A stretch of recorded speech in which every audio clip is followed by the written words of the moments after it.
तो ओम नमः शिवाय, श्री शिवाय नमस्तुभ्यम, जय श्री महाकाल। भक्तों, क्या आपके भी घर में कोई ऐसा बच्चा है जो पढ़ाई में बिल्कुल भी ध्यान नहीं देता?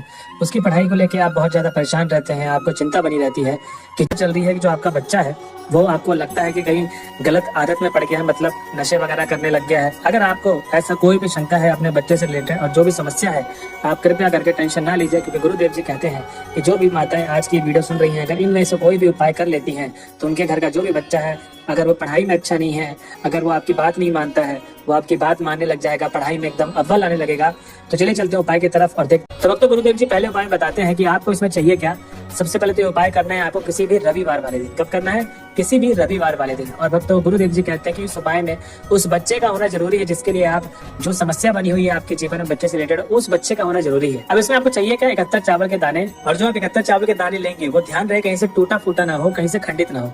उसके बाद आपको चाहिए 5 समी पत्र। अब जो 5 समी पत्र लेंगे वो कहीं से कटी पिटी खंडित ना हो, एकदम ताजी समी पत्र के पत्ते चाहिए आपको। और अगर समी पत्र नहीं मिल रहा है तो गुरुदेव जी कहते हैं आप 5 से 7 लौंग ले लें। क्या ले लें? 5 से 7 लौंग ले लें, वो भी फूल वाले, वो भी टूटे फूटे नहीं होने चाहिए, एकदम फूल वाले लौंग आपको लेने हैं।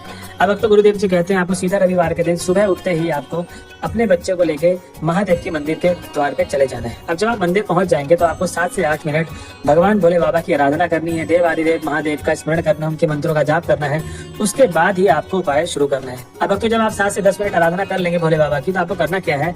जो आप 71 चावल के दाने, समी पत्र और लौंग लेकर गए थे, अगर समी पत्र नहीं है तो उसको क्या करना है? अशोक सुंदरी वाले स्थान पे उस बच्चे को बोलना है जिसके लिए आप उपाय करने गए हैं, उसके हाथ से अशोक सुंदरी वाले स्थान पे चढ़ा देना है।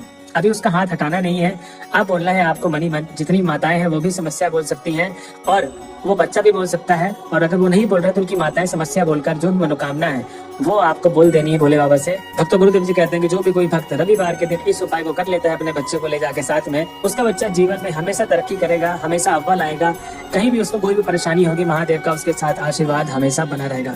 तो भक्तों, ये था पहला उपाय जो गुरुदेव जी बताते हैं।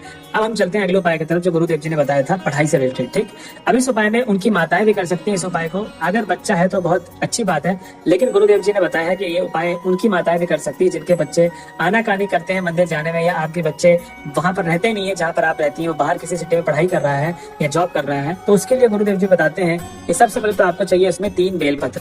अब जो 3 बेलपत्र लेंगे वो कहीं से कटे पिटे खंडित ना हो, एकदम ताजे बेलपत्र होने चाहिए।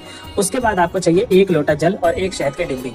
अब जो 1 शहद की डिब्बी लेंगे वो घर वाली जो खाने में यूज करते हैं वो नहीं, जो मंदिर परिसर में रखी रहती है वही वाली आपको एक शहद की डिब्बी लेनी। ठीक, और जो 1 लोटा जल लेंगे वो पीतल के लोटे में आपको चाहिए जल, और घर से भरा हुआ होना चाहिए जल, वो आपको मंदिर परिसर से जल नहीं भरना है। ठीक, अब आपको सीधा चले जाना है शिव जी के मंदिर पे। अब जब आप शिव जी के मंदिर पे पहुंच जाएंगे तो बहुत भक्त पूछेंगे कि गुरुदेव पिछला वाला उपाय तो आपने रविवार के दिन बताया था, ये वाला उपाय हमको कब करना है? तो भक्तों, ये वाला उपाय आपको किसी भी प्रदोष काल वाले दिन या किसी भी सोमवार के अष्टमी वाले दिन करना है। कब करना है? किसी भी प्रदोष काल वाले दिन या किसी भी सोमवार के अष्टमी वाले दिन आप इस उपाय को कर सकते हैं।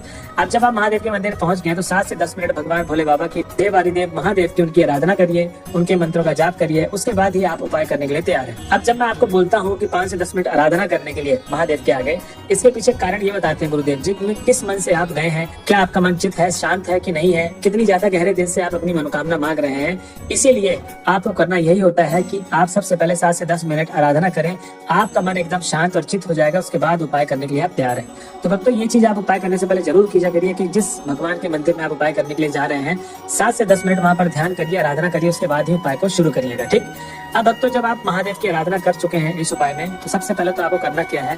जो 1 शहद की डिब्बी लेके गए थे तो 3 बेलपत्र को आपको बिछा लेना है, मतलब थाली में रख लेना है अलग अलग करके। और जो तीनों बेलपत्र के बीच वाले पत्ते हैं, अब जैसे आपको पता है कि एक बेलपत्र में 3 पत्ते होते हैं, ऐसे ही तीनों बेलपत्र के जो बीच वाले पत्ते हैं उनमें शहद लगाना है। और आपको करना क्या है?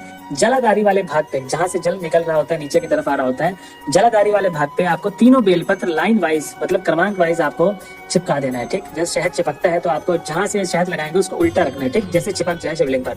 और उसके बाद जो 1 लोटा जल लेकर गए थे पीतल के लोटे पे, वो आपको पूरा का पूरा जल महादेव को अर्पित करना है। अब जब भक्तों आप जल को अर्पित कर रहे होंगे तो सबसे पहले तो आपको जो भी समस्या है आपके बच्चे से रिलेटेड, पढ़ाई में अगर उसके कम नंबर आ रहे हैं, ये सारी जो भी समस्याएं पढ़ाई से रिलेटेड आपके बच्चे को लेके, वो आपको समस्या बतानी है और आपको मनोकामना बोल देनी है। भक्तों, गुरुदेव जी कहते हैं कि जो भी कोई भक्त मेरे बताए गए उपाय को दूसरा जो उपाय मैंने बताया है उसको उसी तरीके से कर देता है तो उसके घर के बच्चे का जो पढ़ाई में कम नंबर आता है वो पढ़ाई में नंबर आने अच्छे स्टार्ट हो जाएंगे और वो क्लास में हमेशा अव्वल ही आएगा। तो भक्तों, ये थे गुरुदेव जी के 2 उपाय जो आज मैंने आपको बताए हैं। अगर आप इन दोनों उपायों में किसी एक उपाय को भी कर लेते हैं आपको रिजल्ट दिखना निश्चित मिलेगा ही और आपकी जो भी मनोकामना होगी वो पूर्ण होगी। आपका बच्चा जीवन में हमेशा खुश रहेगा, बहुत आगे जाएगा और बहुत नाम करेगा आप सबका।